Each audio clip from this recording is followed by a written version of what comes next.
Hey folks, what's going on? Ed Pruitt here. Hope you're doing all right. I'm unbelievable as always, and it's time for another little review. Nice little product review that's built for the folks in the creative world, whether it's photography, videography, or illustration, whatever it is that allows you to sit down and get creative juices flowing. Today's product comes from the folks at Logitech, and it is called the Logitech Craft.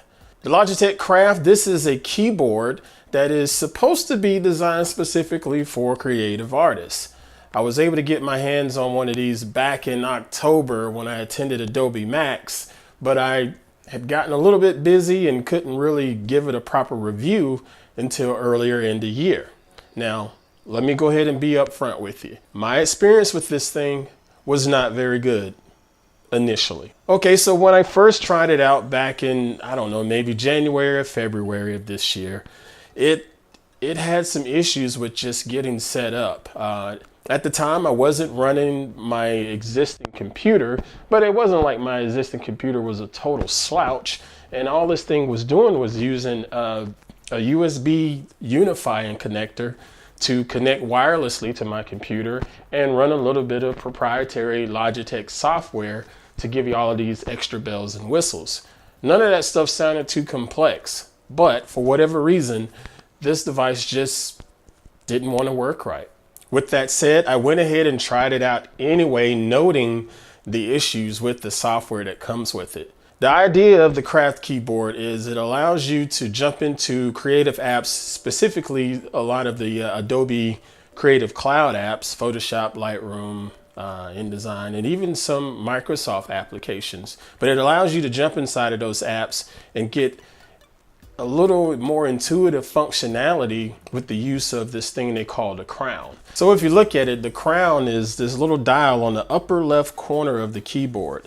This is a really nice looking keyboard. It's really well put together and it's pretty substantial in its weight. It weighs about 2 pounds, which is heavy compared to any other general wireless keyboards that you can get out there. But anyway, getting back to the actual functionality that this thing is designed for. So what happens is you use this dial to cycle through different options. So let's say I'm in Photoshop and I'm on the brush menu, and if I want to make my brush a little bit thicker, I would just turn the dial and my brush would expand. If I wanted to make it smaller, I would turn it the other way, so on and so forth. But if I wanted to change the opacity or change the hardness of it, I could tap on it, and the software is contextual, so it knows I'm on the brush menu, go to the next option inside the brush menu with each tap and allow me to adjust it there. So if I wanted to make it a little bit softer, I would tap it and turn it down so the brush wouldn't be as hard, or vice versa. I think that's a really nice idea. I think it could be a little bit better, but I think that's a fairly nice idea. You get the same functionality, well, not the same, but similar functionality inside of Lightroom and inside of Illustrator. In my testing, again, it's not bad. I like the idea of trying to incorporate things to speed up the workflow. Unfortunately, part of this reminds me of my experience with the Loop Deck. Now, I don't know if you guys remember my Loop Deck review. I'll put a little card up here somewhere so you can check that out. But the Loop Deck was designed specifically for Lightroom, and it was a little device about the size of a keyboard, and it made you go through and use dials to make all of your adjustments. I didn't really care for that. I'm a little more hands-on when it comes to things like that inside of Lightroom. And then especially, we just recently had release version 7.3 in Lightroom. That release made Lightroom perform a little bit better, as well as moved a couple things inside of the menu to make it a little bit easier to access and do your standard workflow when it comes to processing images. This isn't bad. I just think it could be a little bit better on some of its functionality. If you look at the menus inside of Photoshop, for example, if you press B on your keyboard, it takes you to the brush menu. But the brush menu has a few different options built into it. You have the mixing brush and you have the standard brush and things like that. And the only way to access that is to hold down your mouse over those options and then click on them. I wish there was a way that I could use this crown to make the actual selection on what type of brush that I want to use at that time, in addition to giving me those same functions to go in and change hardness and opacity and the width of the brush. I think that would be a lot better. Couple that with, say, the lasso tool or the magic wand or the crop tool, all of those different options that are inside of Photoshop. I think this thing could really make those a little bit better instead of having to do the whole click, hold, and drag down to the particular options that you want. But that's just my 2 cents on that. As far as the typing and the other use of this keyboard, it allows you to program up to 3 different devices so you can wirelessly connect to them. So you don't have to just have this used on one particular computer. You can connect it to your laptop, connect it to your desktop. You have 3 different profiles that you can use. It can connect via Bluetooth, or it can connect with the little wireless dongle USB unifiers. That was a really long term, but you know what I'm talking about. That comes with these things. And I think that's pretty slick. Typing on it is iffy. I'm an old school mechanical keys kind of guy. I like clicky keyboards. This is definitely not a clicky keyboard.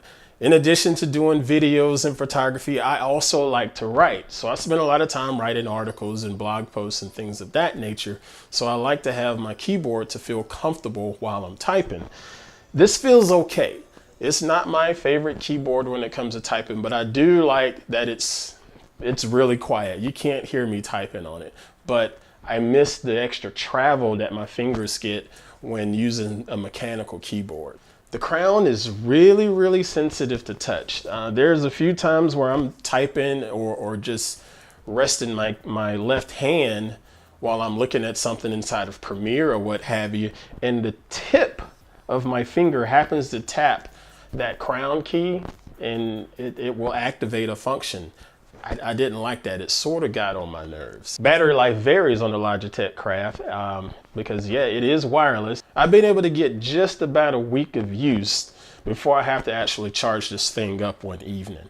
And that's not too bad. I mean, it's wireless and it's battery powered. And if you're using it all day long, it's going to use up some of the juice in this thing. It comes with a backlight on here that sort of acts like a Jedi keyboard. As you wave your hands over this keyboard, the backlighting comes on. And as you go away, the backlighting goes off.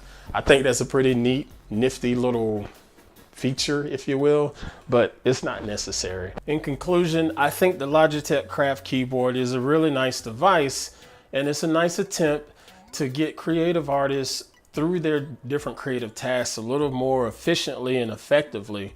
Again, the more creative tasks that you can get completed, the more tasks you can take on, the more jobs, more gigs you can get. That's what it's all about. With that said, I don't know if it's necessarily the keyboard for me and my workflow, but I can see where it would fit in for other people. Personally, I use a Wacom tablet in just about every instance when it comes to doing my photo editing. Whether I'm in Lightroom, whether I'm in Photoshop, 95% of the time, my hands has a Wacom stylus in it. So a lot of that functionality sort of gets in the way when it comes to using the Craft keyboard, because I'm sort of used to just doing some of the keyboard shortcuts with my left hand while my right hand handles the stylus and does all of the other functions and whatnot. Your mileage may vary.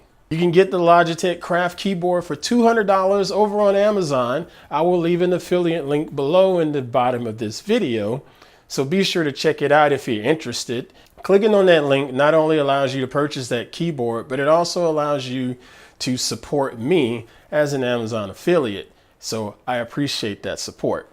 So that's it. Let me know your thoughts on the Logitech Craft keyboard. I appreciate Logitech sending it over to me and letting me check this thing out. If you like this video, click that like button and click the share button to pass it along to somebody else. I really appreciate that support. If you don't like it, hit that dislike button and leave a comment below. Let me know why you disliked it. Thanks again for watching, folks. I appreciate all of the support. I'll catch you guys on the next video I do. But until then, get out there and create and dominate. Peace.